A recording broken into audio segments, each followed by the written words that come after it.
एक मित्र ने प्रश्न पूछा है कि असंवेदनशीलता क्या है। आपने संवेदनशील बनने के लिए कहा, संवेदनशीलता पर बात की, लेकिन असंवेदनशीलता पर भी बात होनी चाहिए। असंवेदनशीलता क्या है? किसी और को नहीं, बल्कि अपने को ही देखना चाहिए। हम कितने संवेदनशील हैं, हम कितने असंवेदनशील हैं, इसका पता हमें स्वयं ही लग जाएगा। हम एक पार्क में घूमने जाते हैं या सुबह का वक्त है, हम अपने बालकनी में बैठे हुए हैं, चिड़ियाओं की चहचहाहट हमें सुनाई नहीं पड़ती। कहीं कोई मैना बोलती है, कहीं कोई तोता बोलता है, कहीं कोई कोयल बोलती है, हमें नहीं सुनाई पड़ता। और थोड़ी ही देर में हमें सुनाई देने लगता है, जबकि वह मैना, वह तोता, वह कोयल या और कोई पक्षी वहाँ लगातार बोल रहा है।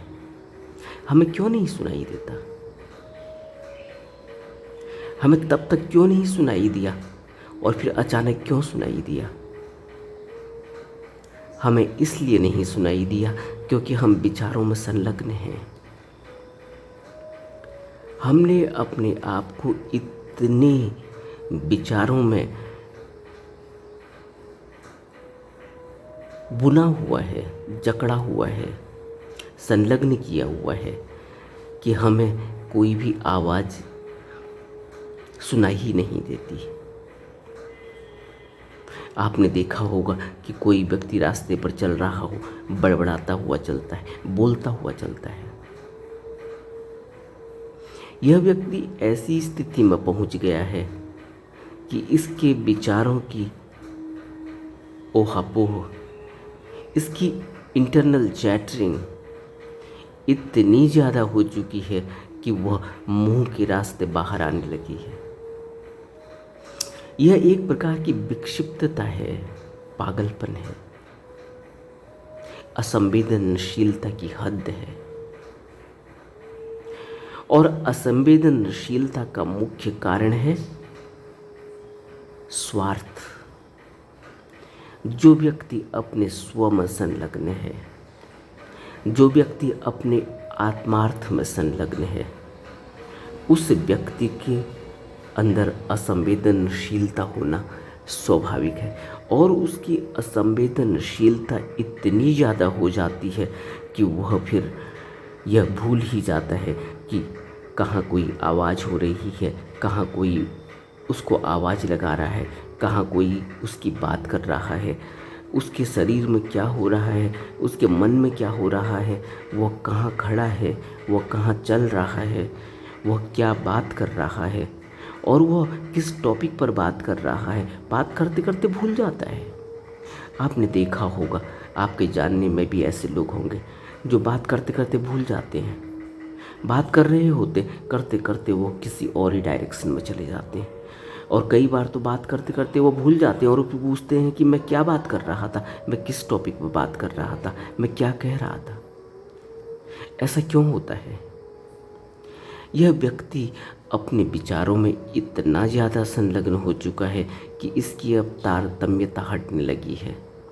अब इसका एक नेचुरल फ्लो जो मनुष्य का होता है, मनुष्य के अंदर एक फ्लो है, एक रिदम है, एक संगीत है, वह रिदम, वह संगीत, वह नेचुरल फ्लो टूटने लगता है। कारण यह है कि वह व्यक्ति विचारों में संलग्न होते होते कई विचारों की ऊहापोह में अपने एक विचार से दूसरे विचार में स्विंग करता है, एक विचार से दूसरे विचार में जाता है, दूसरे से तीसरे में जाता है। फिर उसको लगता, फिर उसके अंदर ऑल ऑफ सडन कुछ ऐसे विचार आते हैं जो तारतम्यता से बिल्कुल हट कर हैं। उसे अचानक लगेगा अरे, जब रास्ते में पहुंच चुका होगा तब उसे अचानक ख्याल आएगा अरे वो तो मोबाइल घर ही भूल आया। अब वो रास्ते में चलते चलते जो बातें सोच रहा था वह अचानक भूल गया। वो अचानक दूसरी डायरेक्शन में चला गया कि अब मोबाइल भूल गया। फिर अब वो मोबाइल के ऊपर सोचने लगेगा और फिर उसको अचानक फिर कोई और बात ख्याल आएगी, फिर वो वहाँ से स्विंग करेगा दूसरी तरफ। असंवेदनशीलता पैदा होती है जब इंटरनल चैटरिंग बहुत ज़्यादा हो जाती है, जब विचारों का ओहापोह बहुत ज़्यादा हो जाता है। और विचारों का ज़्यादा हो जाने का कारण है कि मनुष्य के अंदर निर्णय लेने की क्षमता खो चुकी है, क्योंकि वह इतने सारे विचारों को अपने अंदर पैदा कर रहा है। विचार कहाँ से पैदा होते हैं? विचार उसकी बाहर को देखी हुई इंद्रियों के परिणाम हैं। विचार उसके द्वारा अब तक के किए गए कर्मों से उसके अंदर एक मेमोरी बनी हुई है, उसके परिणाम हैं। विचार उसने जो अब तक सुना है, पढ़ा है, उसके परिणाम हैं। यानी विचार उसकी एक पूरी कंडीशनिंग है, जो भी उसका अब तक का जीवन है। बाहरी तौर पर अगर हम देखेंगे तो हमें ऐसा ही दिखाई देता है, लेकिन अगर हम आंतरिक तौर पर जाएंगे तो विचारों अब तक के जीवन जो जिया गया है, विचार उतने ही नहीं होते। कई बार तो सपनों में वह चीज़ें दिखाई देती हैं जिनका इस जीवन से कोई ताल्लुकात नहीं होता, वो भी दिखाई देता है। असंवेदनशीलता पैदा होती है जब मनुष्य अपना आपा खो बैठता है, अपना संतुलन खो बैठता है। जो व्यक्ति जितना क्रोधी है, जो व्यक्ति जितना वासना में लिप्त है, जो व्यक्ति जितनी तृष्णा में दौड़ रहा है, उस व्यक्ति के अंदर उसी मात्रा में असंवेदनशीलता भी होगी, जड़ता होगी। जड़ता पैदा होती है। कोई बिल्कुल ही जड़ होता है, उसे पता ही नहीं होता कि वह कब किस प्रकार का हमला कर देगा किसी भी व्यक्ति पर। वो बिल्कुल जड़ है। वह व्यक्ति बिल्कुल ही जानवर के स्वभाव का है, जानवर की तरह है।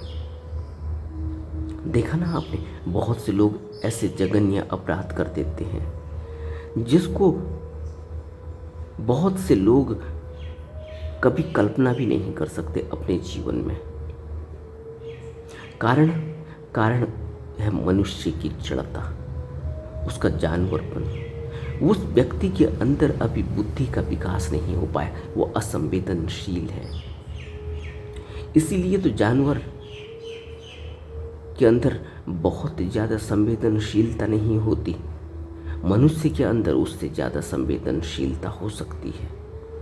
लेकिन मनुष्य भी जानवरों की तरह जड़ है, पेड़ों की तरह जड़ है। कई बार तो पेड़ों में भी संवेदनशीलता होती है, आदमी के अंदर पेड़ों के बराबर भी संवेदनशीलता नहीं। कई बार तो जानवरों में संवेदनशीलता होती है, मनुष्य के अंदर उतनी संवेदनशीलता भी नहीं। एक कुत्ता सूंघ कर बता देता है, इसीलिए हम कुत्ते को डिटेक्टिव एजेंसी में इस्तेमाल करते हैं। उससे हम खुफिया तंत्र का, उससे हम उसके सूंघने की इंद्रिय के जागृत होने की वजह से उसका हम उपयोग करते हैं सिक्योरिटी में। लेकिन कुत्ते की संवेदनशीलता से ज़्यादा मनुष्य की संवेदनशीलता है। एक जागृत पुरुष की संवेदनशीलता हमने देखी, बुद्ध की संवेदनशीलता के बारे में हमने पढ़ा है, हमने सुना है। बुद्ध की गाथाओं में हमने सुना कि बुद्ध तो दूसरे के विचारों से उसको बताते थे कि तुम अभी यह सोच रहे हो। बुद्ध तो उसको देखकर बताते थे कि तुम उस जन्म में वह थे, तुम उस जन्म में वहाँ से इस जन्म में आए हो। बुद्ध तो कहाँ से कहाँ तक की मनुष्य की पूरे उसकी व्यथा को, उसके पूरे रोड मैप को उसको उसके आगे रख देते थे, उसके पिछले जन्मों की कहानियों को उसके आगे रख देते थे कि तुम वहाँ से आ रहे हो। लेकिन एक साधारण मनुष्य की गति क्या है? वह तो जानवरवत हो गया है। असंवेदनशीलता। संवेदनशीलता की बात अगर करनी हो तो संवेदनशीलता बुद्धों से पता चलती है। आपने एक कहानी सुनी होगी कि एक भिक्षु को भिक्षाटन के लिए भेजा गया, और जब वो भिक्षाटन के लिए किसी द्वार पर गया और किसी स्त्री ने उसको भोजन आमंत्रित किया, तो उसको अचानक एक विचार उठा कि कितना सुंदर भोजन है, अगर इस भोजन के बाद मुझे यहीं थोड़ा आराम करने को भी मिल जाए। आराम करने की बात विचार में उसके आई ही थी कि फिर वो कुछ और भी विचार करने लगा। स्त्री की सुंदरता पर उसको विचार आने लगा। और बुद्ध जानते थे कि इस व्यक्ति के अंदर इस तरह के विचार पैदा होते हैं। बुद्ध ने अगले ही दिन उसको फिर वहीं भेज दिया, उसी स्त्री के पास। और उसके अंदर एक भाव पैदा हुआ कि कल मैंने बुरे विचार किए थे, लेकिन उस स्त्री ने उसके विचारों को तब भी पकड़ लिया था। और अब आज जब वो दोबारा भिक्षाटन के लिए गया है तब भी पकड़ लिया है। वो स्त्री विचारों को पकड़ने में माहिर थी। उसके अंदर एक शांति, एक शून्यता थी। जब मनुष्य के अंदर शांति और शून्यता घटती है, जब मनुष्य के अंदर ध्यान फलित होता है, जब मनुष्य का विकास हो चुका होता है, आध्यात्मिक विकास और विचारों की शून्यता बढ़ने लगती है, तब वह दूसरे के विचारों को पकड़ने की क्षमता रखता है। तब वह संवेदनशीलता की पराकाष्ठा पर पहुंचता है। और वह इतना संवेदनशील होता है कि हम कल्पना भी नहीं कर सकते। वह मनुष्य ही नहीं, वह जानवरों की संवेदनशीलता से जानवरों के बारे में भी पता करता है, पता लगा लेता है। वो जानवरों को अपनी संवेदनशीलता और जानवरों के विचारों को, जानवरों के भावों को पकड़कर जानवरों को भी अपनी मित्रता का हिस्सा बना लेता है, अपनी मैत्री देता है। और बुद्ध में हमने ये भी देखा, बुद्ध ने एक पागल हाथी को अपने आगे नतमस्तक कराया, मित्रता की भावना से, मैत्री भावना से। असंवेदनशील व्यक्ति मैत्रिक नहीं होता। असंवेदनशील व्यक्ति क्रोधी होता है। क्रोधी व्यक्ति के अंदर असंवेदनशीलता होती है। कामी व्यक्ति के अंदर असंवेदनशीलता होती है। दुराचारी, ईर्ष्या और द्वेष रखने वाले व्यक्ति के अंदर असंवेदनशीलता होती है। इसीलिए तो बुद्ध ने इन विकारों पर सबसे ज़्यादा बात की कि किसी भी मनुष्य को जो आध्यात्म की राह पर चल रहा है, जो भिक्षु बनने की राह पर चल रहा है, उसको तृष्णा, द्वेष, वासनाएं, मोह, लोभ, क्रोध, ईर्ष्या, इन सभी से अपने आप को मुक्त करना होगा। असंवेदनशीलता इन्हीं से फलित होती है।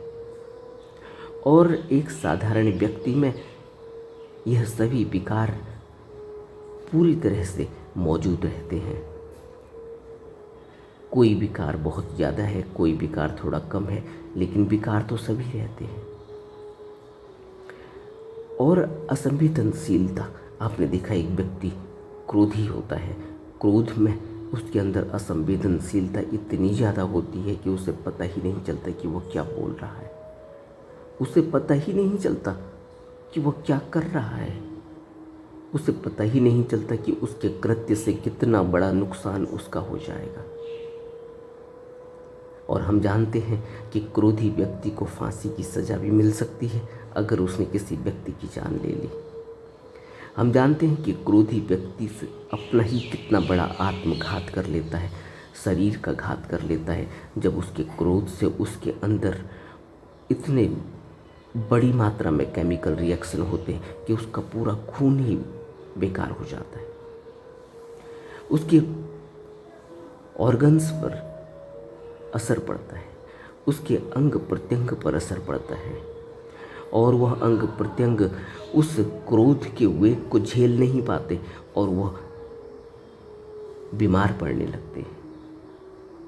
ये सभी बातें हम एक असंवेदनशीलता के लिए कर रहे हैं। असंवेदनशील व्यक्ति संवेदनशीलता को नहीं समझ सकता। संवेदनशीलता को अगर समझना हो तो बुद्ध के मार्ग पर गहरे में उतरना होगा। किसी भी गुरु, किसी भी सद्गुरु, किसी भी बुद्ध पुरुष के बताए हुए नियम पर उनके विनय को अपनी जिंदगी में गहरे में उतारना होगा और अपने स्वार्थों की पूर्ण रूप से बलि देनी होगी। स्वार्थों की पूर्ण रूप से बलि दे देनी चाहिए, लेकिन वह यह शिक्षा नहीं देते कि बुराई के सामने सिर झुका देना चाहिए। भले ही वो बुराई आदमियों से उत्पन्न हुई हो, भले ही वो बुराई देवताओं से उत्पन्न हुई हो, भले ही वो प्रकृति जन्य ही हो, संघर्ष होना ही चाहिए, क्योंकि जीवन किसी न किसी तरह का संघर्ष ही है। लेकिन जो संघर्ष करने वाला है उसे यह देखना चाहिए कि कहीं उसका संघर्ष धर्म के विरुद्ध, उसके अपने स्वार्थ के लिए तो नहीं। लेकिन जो व्यक्ति आत्मार्थ के लिए संघर्ष करता है, अपने स्व के लिए, अपने आत्मभाव के लिए संघर्ष करता है ताकि वो बड़ा हो जाए, शक्तिशाली हो जाए, धनी हो जाए, प्रसिद्ध हो जाए, वह पुरस्कृत होने वाला नहीं। लेकिन जो न्याय के लिए या सत्य के लिए संघर्ष करता है वह पुरस्कृत होगा ही, उसकी पराजय भी उसकी जीत ही होगी। बुद्ध कहते हैं कि पराजय भी जीत ही होगी, क्योंकि जिस व्यक्ति ने भी अपने स्व को त्यागा, जिस व्यक्ति ने भी अपने आत्मार्थ और अपने आत्मभाव को त्यागा, उसके अंदर असंवेदनशीलता भी कम होगी ही, क्योंकि यह एक कुदरती निशानी है। जिस व्यक्ति के अंदर स्व का भाव गया वह व्यक्ति क्रोधी नहीं हो सकता। जिस व्यक्ति के अंदर स्व का भाव गया वह व्यक्ति तृष्णा के पीछे नहीं भागेगा। जिस व्यक्ति के अंदर स्व का भाव गया वह व्यक्ति वासनाओं के पीछे नहीं भागता। स्व यानी आत्म भाव, आत्मार्थ मनुष्य को अपने निजी स्वार्थ के लिए भगाता है, और स्वार्थ इतना बड़ा पात्र नहीं जिसमें कोई भी बड़ी सफलता समा सके। बुद्ध कहते हैं स्वार्थ एक छोटा सा पात्र और बड़ा ही कमज़ोर, इसके अंदर जो कुछ भी होगा वो जल्दी ही बिखर जाएगा। उससे दूसरों को भी कोई लाभ हो सकता है और शायद हानि भी। लेकिन शाश्वत सत्य धम्म बड़ा पात्र है कि उसमें सभी की महत्वाकांक्षाओं का समावेश हो जाता है, और जब साबुन के बुलबुलों की तरह उनका विस्फोट होता है तो उनके भीतर जो कुछ रहता है वह सुरक्षित रहता है। सत्य के अंतर्गत अनंत जीवन है। सत्य के अंदर असंवेदनशीलता नहीं हो सकती। यह एक दूसरे के विरोधी गुण है। सत्य हो और असंवेदनशीलता हो, यह नहीं हो सकता। झूठ में व्यक्ति असंवेदनशील हो जाता है। वासनाओं में, तृष्णाओं में, विकारों में मनुष्य असंवेदनशील हो जाता है। कोई व्यक्ति मिथ्याचरण करे, किसी दूसरे को धोखा दे दे, ठगी कर दे, झूठ बोले, वह व्यक्ति जब घर आता है डरे डरे तो उसके अंदर असंवेदनशीलता कितनी ज़्यादा होती है इसका अंदाज़ा आप लगा सकते हैं। वह इतना असंवेदनशील होता है क्योंकि उसके अंदर डर बैठा हुआ है कि कहीं किसी को उसकी बात का पता न चल जाए, और यह डर उसको संवेदनशील नहीं बना सकता क्योंकि वह अपने में उलझा हुआ है। उसके अंदर डर ऐसा बैठा हुआ है, उसके अंदर इतनी ज़्यादा कंपन है कि वह उसके अलावा क्या घट रहा है जीवन में उसको पता ही नहीं चलता। घर में क्या चल रहा है उसको पता नहीं चलता, आस पड़ोस में क्या हो रहा है उसको पता नहीं चलता, और उसके जीवन के अलावा क्या कुछ हो रहा है उसको कुछ भी पता नहीं। वो अपने आत्मभाव में इतना इन्वॉल्व है, अपने स्वार्थ में इतना इन्वॉल्व है। स्वार्थ यह कि उसने किसी को धोखा दिया है, किसी के साथ झूठ बोला है, किसी के साथ मिथ्या किया है।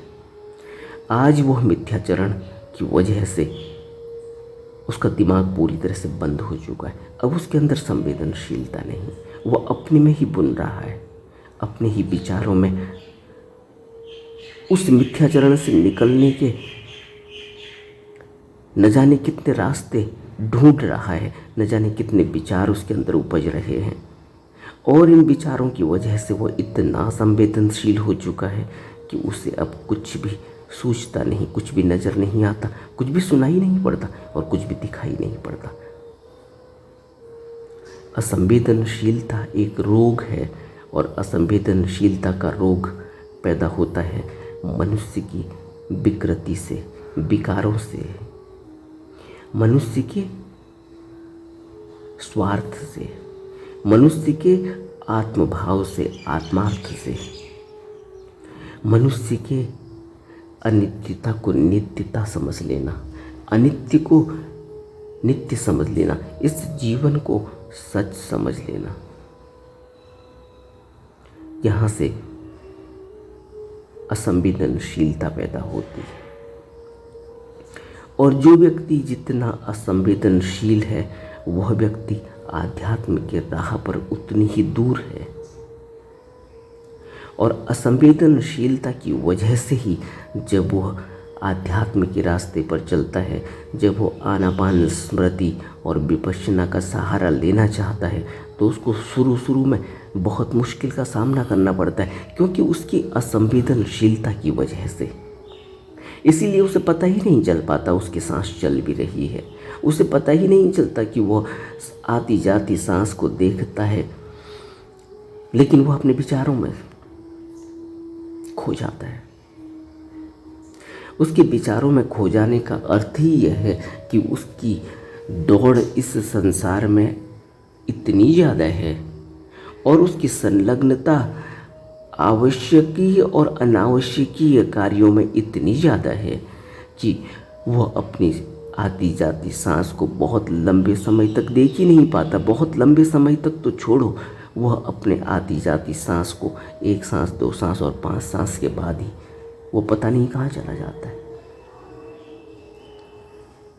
इस तरह की असंवेदनशीलता की वजह से हम आध्यात्म में प्रगति नहीं कर पाते, और असंवेदनशीलता का कारण है हमारे खुद का जीवन, हमारा भटका हुआ जीवन। हमारे जीवन में कोई भी तारतम्यता नहीं, हमारे जीवन में कोई भी सत्यता नहीं, हमारे जीवन में कोई भी रौनक नहीं, हमारे जीवन में कोई भी धर्म की रोशनी नहीं, और हम धम्म के मार्ग पर चलना चाहते हैं।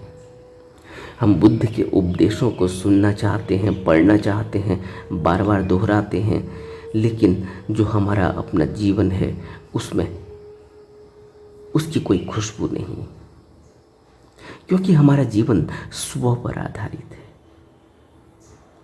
आत्मभाव पर आधारित है।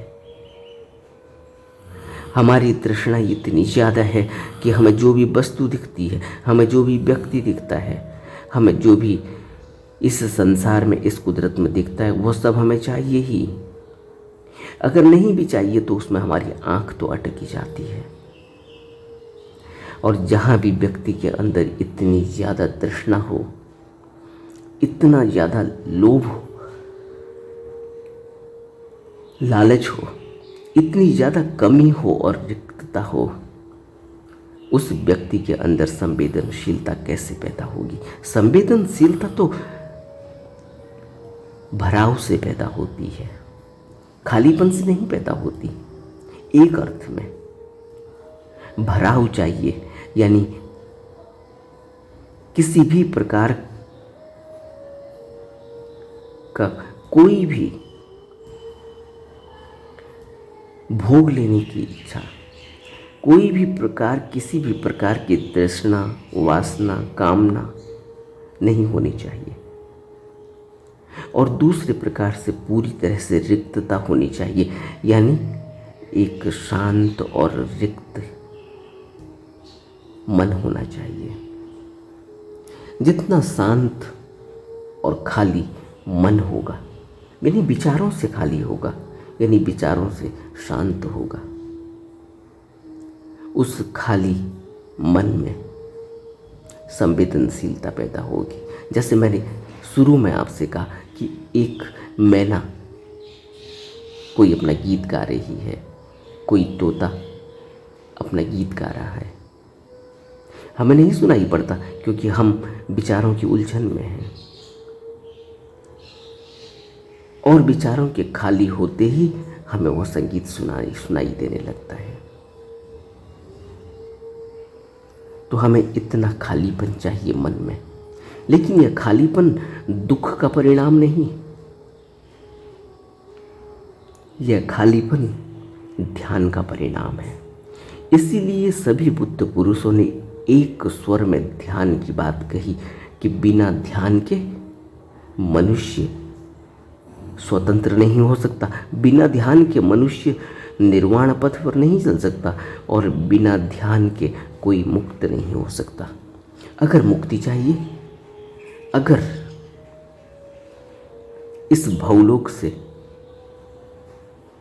परम जीवन की यात्रा करनी है, तो फिर मन की रिक्तता चाहिए। और यह तभी संभव है जब व्यक्ति ध्यान करे। ध्यान के बिना मन में शांति नहीं आती, और ध्यान के बिना कोई भी मन शांत नहीं होता। हमें बुद्ध के वचनों पर गहरे में विचार करना चाहिए। नमो बुद्धाय।